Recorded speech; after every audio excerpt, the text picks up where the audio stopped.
Jazzcast Pros. Welcome back to Beauty Boss Millionaire. I'm your host, Felicia Fracassi. And today we're talking about how to survive a recession, how to really recession-proof your business, your personal life, and just everything all together, because this is a very complicated situation because you have to almost readjust your lifestyle and you have to rethink the way you have thought for so long because you're now in survival mode. Thank you for tuning in to the Beauty Boss Millionaire podcast with Felicia Fracassi. Her mission is to empower you with short, on-the-go business tips and advice to help you successfully start and run your company like a boss. And now, here's your host, Beauty Boss Millionaire, Felicia Fracassi. Earlier, we talked about how to cut spending. You might have to reduce employees. Even your personal spending is very important. You know, a lot of times I see people, they're going out to eat. My husband and I, we have plenty of money, but we're very wise on what we do. So, we used to actually go out to eat like maybe 4 times a week. Now we're down to just maybe once a week. I mean, that's what's sustainable for us. And then for my other friend, her husband is a millionaire. They're not doing any going out to eat, none of that. Like they're literally not spending any money on food because when they go, their bill is anywhere from $200 and up because they go to very nice places. So they've decided what their family is going to do is they're not going out to eat. And that's from a millionaire's point of view. I've actually been at their house. I've hung out with them. I've looked at his office where his computers are at. He's got like 6 screens. He makes tons of money. But even the wealthy of the wealthiest is trying to prepare.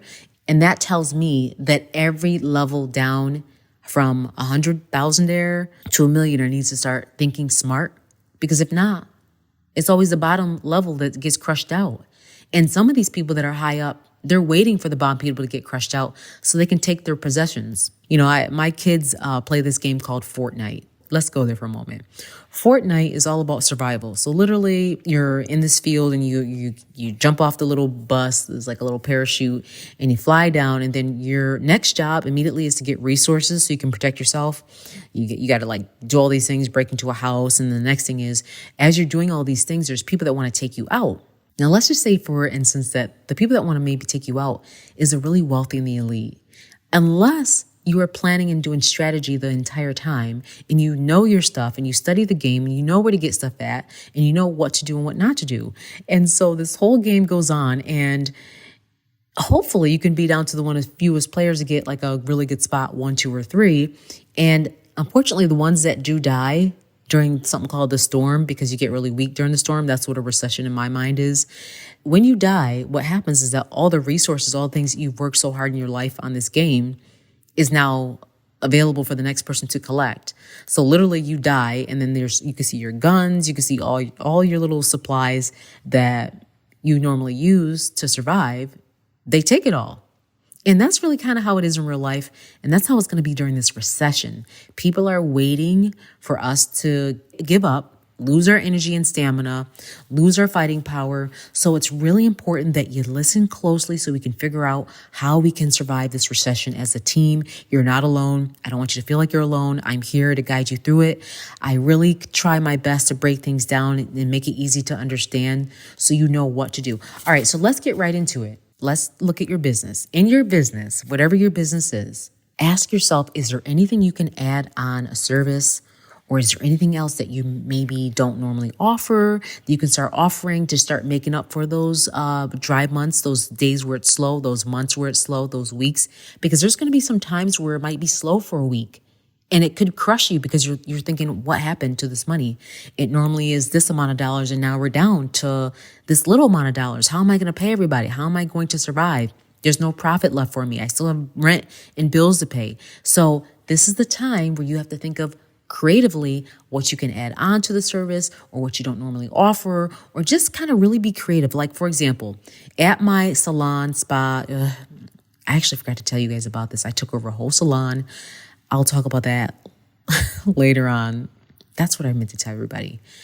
All right, we're going to get back to that. I'm going to get back to this. So basically, I've been telling everybody at my stores, what services can you offer that you have not? You have to literally have a meeting with everyone, or if it's just a few of y'all, have a meeting about what services you can be charging for that you need to charge for. Because if you don't, Money's going to walk out the door. They're either spending it somewhere else or they don't. You always got to ask. Even if they say no, 10 people say no, 2 people say yes. You're up 2 people. And that 2 people a week can get you what you need to make it to the next level, to make it to that next round, to survive this pandemic and recession. The next thing that I really want to focus on is checking your weekly statements, your daily statements, checking your balance sheet. If you're not really good with math, you're not really good with numbers, that's fine. We're all not good at something. You need to have someone that can maybe show you, or just start looking at your bank account in detail every week. See what you're really start micromanaging, as I joke around and say, or fine combing, looking at your finances, looking at who's profitable. I'm pulling reports that I used to pull back in the day when I first started. I'm pulling those reports again.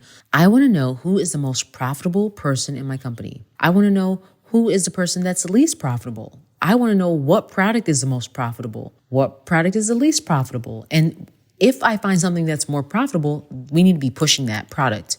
We need to be advertising that. We need to get that out. I also suggest that if you're, on autopilot, a lot of companies, businesses are used to being successful. They're used to just things working out. They're used to getting booked. They're used to having bookings. They're used to contracts coming in, people coming in.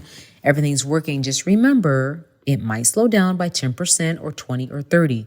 So because of that, it's really important that you put that extra work in. Get yourself out of autopilot, meaning that you're running around enjoying your life. And you might have to get back to the basics where you're at a laptop, you're going to the coffee shop, all the energy when you first started your business. You need to be putting that same energy back into your business. So you're watching things more carefully. You're watching spending more carefully. Literally, I have some business owners that give their employees business cards and they're spending money where they shouldn't be spending money. I've seen it so many times. That's why I'm really careful with this whole business cards. They spend money on something they should not be spending it on, and it's costing the company money. You might have to call some of those business cards back or start doing a check and balance system. Hey, look, your card is only approved for X amount of dollars per transaction versus, maybe it was up to 1,000. Now we're only reducing it down to 100 without getting approval, because people will be humans. They'll figure out ways to, cheat the system or rob you blind. You got bad sometime where people were literally trying to take toilet paper out of our stores, customers too. And this doesn't mean that you're poor. What it means is that you're protecting yourself, because I just seen Chase. I literally just read the article. Chase Bank has taken out some ATMs and stopped the ATM usage in some areas in New York where it's been known to be problematic, or they've gotten robbed, or other things have happened. I don't know. A lot of people are upset about this because now you can't go to the bank and take out your money at certain ATMs. I don't really want to get into the whole political back and forth about why I think that's happening, but I will say that those companies are already doing it. So when you see those big companies protecting their business, you need to protect your small business in that same manner. And that is mainly the cash. Cash is what you're protecting. You have to be watching the transactions. You may let everybody cash out. Now you need to maybe just start watching all the money yourself. There's little things that you're going to have to start doing differently that you never did before.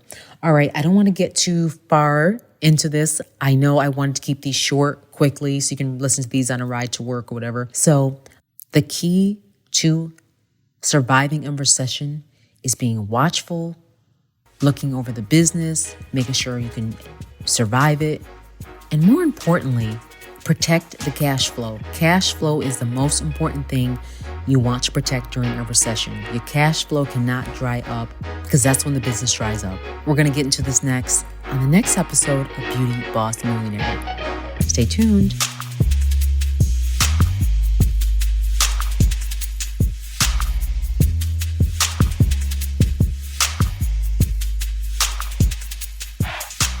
Hey, if you like this episode, check out Getting Real with Bossy, where we chat about what it's like to be a woman business owner. You'll hear interviews with women who are doing what it takes to succeed and the reality of what that looks like. We cover all the topics, figuring out the rules and regulations, navigating business partnerships, Even if that's your spouse.